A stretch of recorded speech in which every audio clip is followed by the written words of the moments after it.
So, I love making characters. I have so many of them. So many of them. I've been making characters ever since I was a wee little lad, and I will continue to do so till the day I die, most likely. So at some point in all that, you get pretty okay at making the damn things. And as an enthusiast of making worlds that are bursting at the seams with people and extraneous information, I'd like to share a couple of tips I've been using. In trying to batch make NPCs during that fateful week in which Emma was born, one pit that I really fell into is generators. Trying out character generators can be pretty useful in a pinch, but I would really recommend against them otherwise. During my time of mass NPC creation, I had that sinking feeling that my world simply wasn't populated enough and needed a bit of bulk to get it going. Maybe I was burning out and didn't notice it, or I was looking at established media pieces too much, so I looked to generators as an option. And generators seem pretty good, you know. It's inviting, lots of them are out there, and they're ready to spit you out a short description and some character traits. It's just what you need.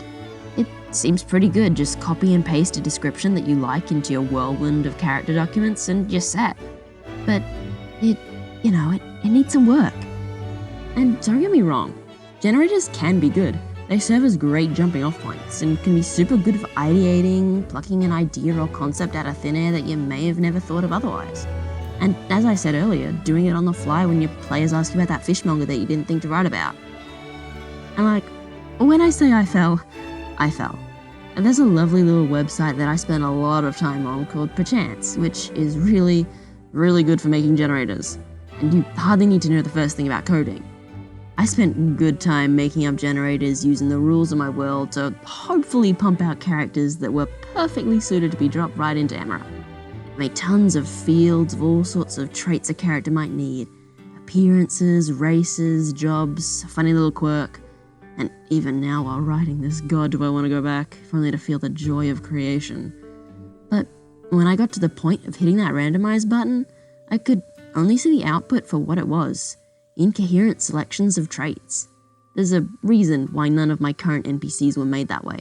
All of them reworked or deleted, changed to a form unrecognizable, removed to make space that I could make them an actual character. The key problem with generators is that they're random. The aspects of characters are inherently random.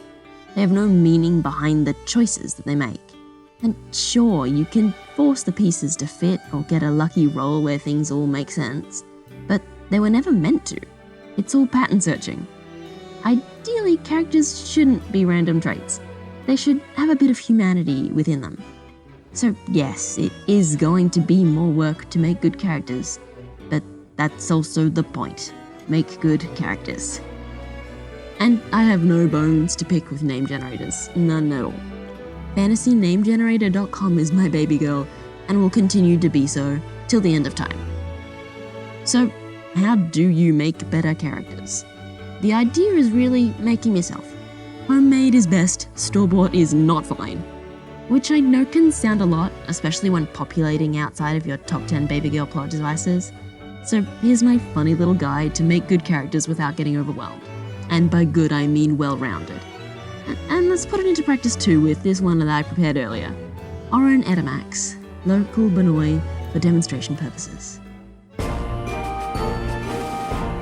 With character creation, it doesn't really matter where you start to make a character.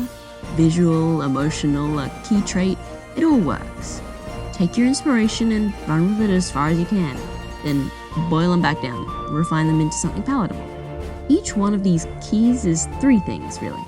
Your typical NPC should have 3 points for each one of these categories in order to shape them for any situation. These don't have to be hard, even one word can suffice for some questions, but they should be important facets to their character. And, more important NPCs can easily have more of these points should they need it. A simple rule of thumb that I like to think of it as is 1 point being boring, 2 simple, 3 well-rounded, 4 complex, and 5 complicated. So sticking around 3 to 4 key points is a good sweet spot. A simple rule is using 3 for most NPCs, 2 for throwaways, and 4 for important ones. Keep in mind the idea that the points that you choose are the ones that are most vital and inseparable from their character. It's not to say that everything about your character is only these 3 to 4 points, but a distilled essence of them is, and always use these as a base that you can go back to for consistency. So the first key is role. It's a pretty easy thing to wrap your head around. What role do they play in your story? Use it as a base level and take a few of the following questions into account. Are they a major or minor character? How important do you intend them to be? Assuming your players don't run away with them. How are they treated in their community? How do they treat others in their community? What are they to the world? And say a little something about the player's relationship with the character. Could this NPC be an ally, an enemy, or something else? And for a little bit more depth, I think character goals are really important here, as well as working better for me personally than a personality. Think, what does this person want? It can be as simple as be nice to customers or to make bank, because it gives some motivation to them, and you don't even have to justify a reason for it.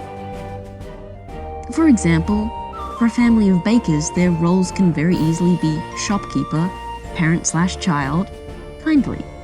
It very easily defines their relationships with others. This kind family wants to sell you bread. Easy as that. Write that down for when someone wants a fresh loaf. For Oren, she actually can play many roles, but let's think about how the players will interact with her, and the role that she plays in that interaction specifically. Since your players are the main focus of the world, centralize their reaction to the NPC role, not how the NPCs view their role. Whilst Oren probably has a lot of shit going on in her little head, my players will not be finding out about that shit unless they dig for it. At her core, she's a socially outcasted merchant with an attitude problem. She serves to sell them shit, spell scrolls to be exact, as well as giving them some lip when they walk in. My bros do not need to know her alignment or grand schemes to be able to buy things from her. The second key, or keys, are traits. Traits should be the more unique parts of your character, the essence that defines them. Think about the aspects of themselves that shapes them.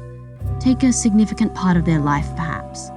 Why does your NPC do what they do? Perhaps their experiences are being shaped by being a migrant, or losing a family member, or being an aristocrat. And I don't think there's a problem in having some overlap in your roles and your traits. Like, an occupation can be both. A shopkeeper's role is to sell, and their trait can be business owner. It can be simple, but having goals feed into one another can really help NPCs feel like they have a drive. And not every merchant is in love with their craft. Perhaps one hates their job as a trait, or is bad at it, and perhaps being a merchant plays second fiddle to the rest of their traits. Oh, and this stuff is just for you as the DM.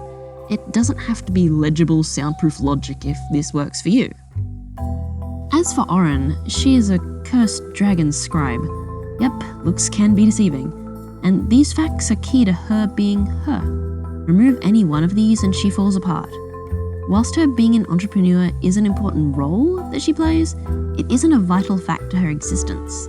If she never had the business, she would effectively be the same, but take away her curse and a whole slew of problems present themselves. Why would she be a Harengon? Would she even still be a Harengon? And why would a green dragon like herself even mingle with people? And why is she here in a middle of nowhere town in Emera? She no longer has a drive to do anything, just a dragon doing business for business's sake.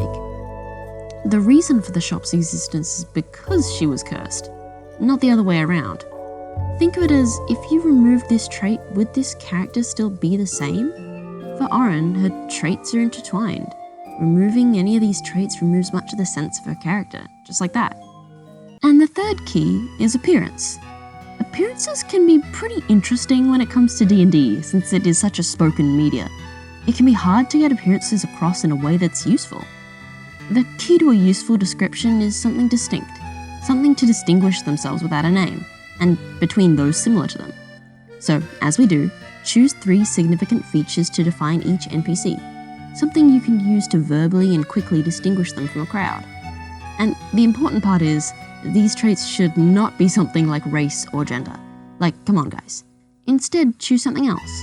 Something that can be more personal, like a significant physical feature, an outstanding build, an item that they always have on them, a fashion sense, an associated color, stature, or posture even. All things that you get to handpick to give your players a good mental image of this mysterious person.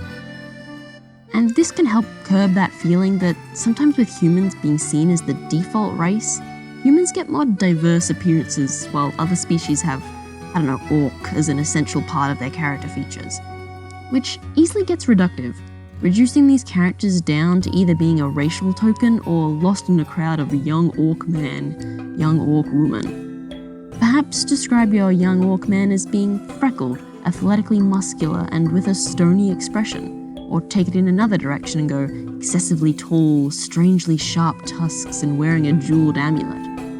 You get a different sort of impression from these descriptions, right? Even if the description doesn't exactly fit the vision in your mind's eye, it's better than overwhelming your players with too many superfluous details. For Oren, well, you get to look at Oren because I drew her, but players probably won't. Even as an artist DM, there's no way you would be able to get art happening for every NPC without a whole production behind you. So for her, I'd say she's a small lop-ear wearing an apron dress. At her core, she has a hoity air to her, so the small descriptor kind of gives that juxtaposition that I love. She likes to be tall, likes to look down upon others. So I think being so small makes her frustrated. Using stools to look over benches and get into cabinets, I can just picture her fuming over it. With lop-eared is something with a little bit of weight to it, at least in Emera, carrying a connotation of submissiveness and naivety, kind of fantasy racist style, which is important because she's not actually lop-eared, she just has pluses in deception. And I like her apron dress too. I think this thing is really cute. She's a worker and not too concerned with her appearance. It fits her. It's good for working in, so it works.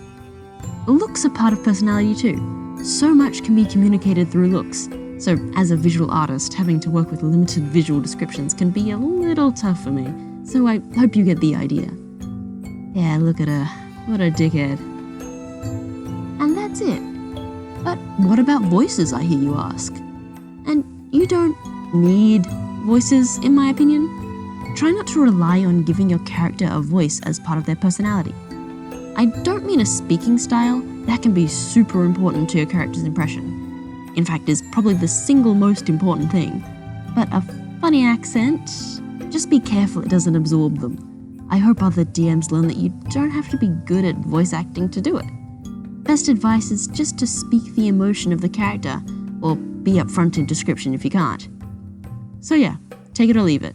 This minor NPC is one of my overdeveloped baby girls. Share your own. And before I go, gimmicks are good actually. Once you get over that icky feeling of a word with negative connotations, you realize that, maybe an easy to understand feature does help with being memorable. Funny how that works.